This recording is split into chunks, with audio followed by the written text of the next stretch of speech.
It is week 2 of Japanese July. And like I said last week, I promise this isn't some sort of anti-Japanese propaganda campaign. It's just in doing my research, I saw a lot of patterns develop where Japan had just some exceptionally terrible stories. And I thought it was odd considering their general outlook and image that they portray to the world is very happy, if you think of anime and just how, I don't know, peppy and happy. I don't know. It was odd to me. But, despite that, this week's story does not make Japan look very good. It's our weird world. Our weird world.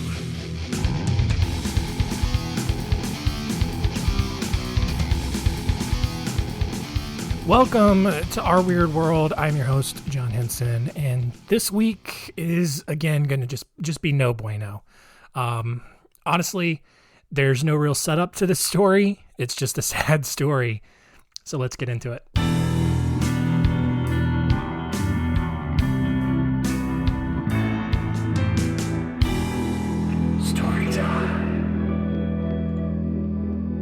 Junko Furuta. I assume that's how you say her name. Junko. Junko?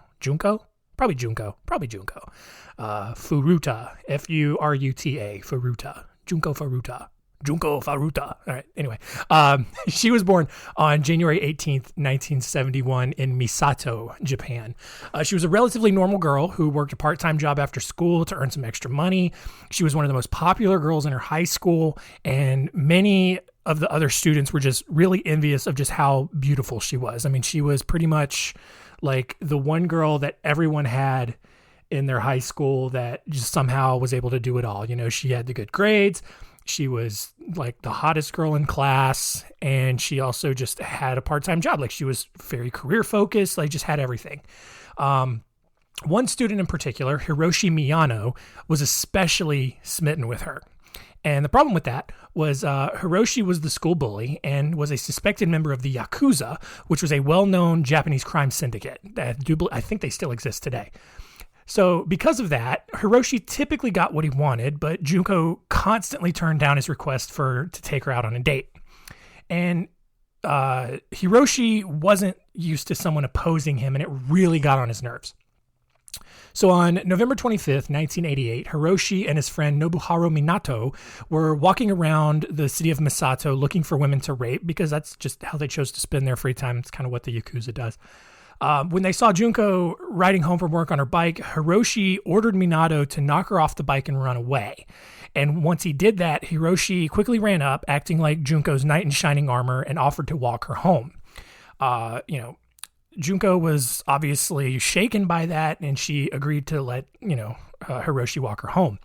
Instead, Hiroshi led her to an abandoned warehouse where he raped her before taking her to a nearby hotel and raped her again. He told Junko about his Yakuza connections and that he had no problem at all killing her if she didn't do what he wanted. And so at 3 a.m., with Junko just complying to everything, Hiroshi took her to a park where Minato and 2 other Yakuza members were waiting to gang rape her. 2 days later, Junko's parents decided to call the police and report their daughter missing. Why they waited 2 days when Junko just didn't come home from the night before, I don't know. There's a lot of questionable parenting in the world.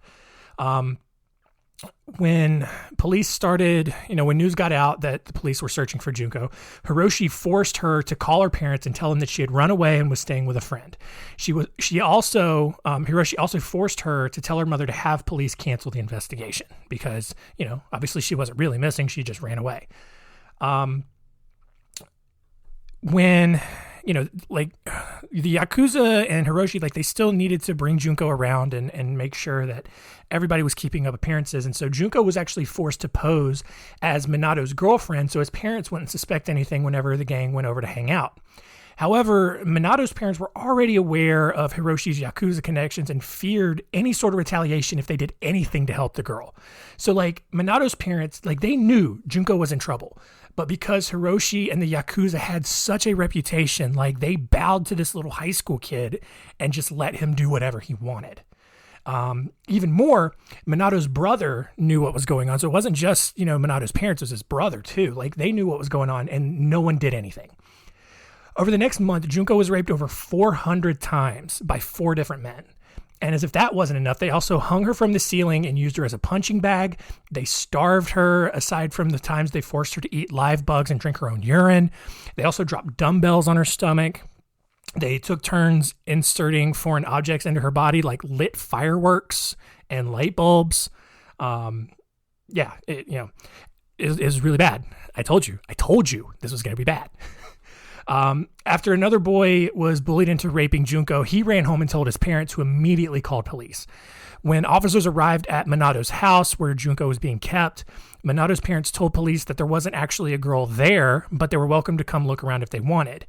And because the police officers believed that no criminal would openly invite officers into a home where a young girl was actively being raped, the officers were like, "Nah, it's cool. Like, we believe you. It's fine." And then they just left. At one point, Junko tried to call the police on her own. And when Hiroshi caught her, he told police, he just grabbed the phone from her. He told police it was all a big misunderstanding and for them not to worry about it. And police were like, "All right, cool. Yeah, we believe you. Sure. All right." As punishment for trying to escape, Junko's legs were covered in lighter fluid and set on fire. Hiroshi also shoved a large bottle into Junko's body. You go ahead and just imagine which part. And that caused her to start convulsing. And Hiroshi thought that she was faking the seizure to try to get out of it. And so Hiroshi just set her on fire again. Somehow, Junko survived all of that. And when she begged the men to just go ahead and kill her, they refused and just locked her in a freezer. Because of all of her injuries, she eventually lost control of her bladder and her bowels, and she was ultimately beaten each time she had, an accident. By January, she'd become so disfigured that the boys lost sexual interest in her and found a 19-year-old woman to start raping instead. On January 4th, the boys challenged Junko to a game of mahjong. The little, it's like little Japanese tiles that you match, and they're all in a pattern, and you just kind of keep matching them until you win. Despite barely being able to move, Junko won the game. And her prize for winning was she was let go. And everyone, Hiroshi and all the Yakuza were brought down, and they were put away forever. And Junko was hailed as a national hero. No, just kidding. That didn't happen at all. She was beat for 2 hours, and her eyelids were burned with hot wax. More dumbbells were dropped on her body, and she was set on fire again. At that point, Junko finally died. Realizing they'd be charged with murder, Hiroshi and the 3 others wrapped Junko's body in blankets, stuffed it into a suitcase, tossed it in a 55-gallon drum, and then filled it with concrete. And then they loaded the drum onto a truck in Tokyo and went back home and tried to act like nothing ever happened. 2 weeks later, thankfully, Hiroshi and one of the other men were arrested for the gang rape of the 19-year-old woman they had replaced with Junko with. And somehow, though, they walked free for that. They were arrested for the rape of the other woman, still got off free. 2 months after that, 2 officers came to question Hiroshi after a pair of women's underwear had been found in his home. One of the officers led Hiroshi to kind of believe that they knew about Junko's murder, even though they were actually talking about a different murder that had taken place a week before Junko was ever even abducted. However, Hiroshi confessed to everything that had happened to Junko and told officers where they could find the body. All 4 men, Hiroshi included, pleaded guilty to, quote, committing bodily harm that resulted in death, which was a far lesser charge than murder and rape and all of that. Hiroshi was sentenced to 17 years in prison, but he appealed and got 3 years added. So, silver lining there, I guess. However, every single person involved in Junko Furuta's murder is free today, out walking the streets of Japan. And that kind of sucks.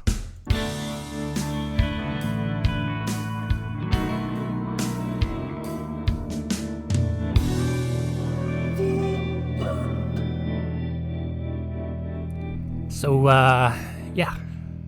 that's the story. Do we even want to recap what we learned here? Probably not. But yeah, let's do it anyway.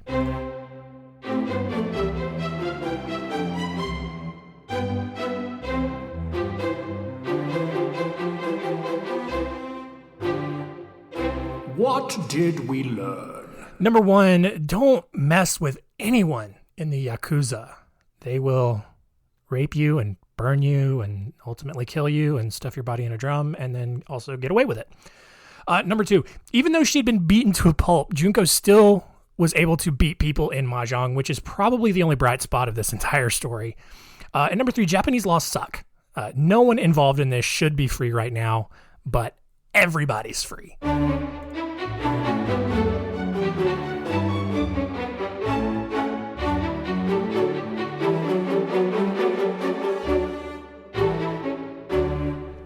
Next week on Our Weird World, it gets worse, if you can believe it or not.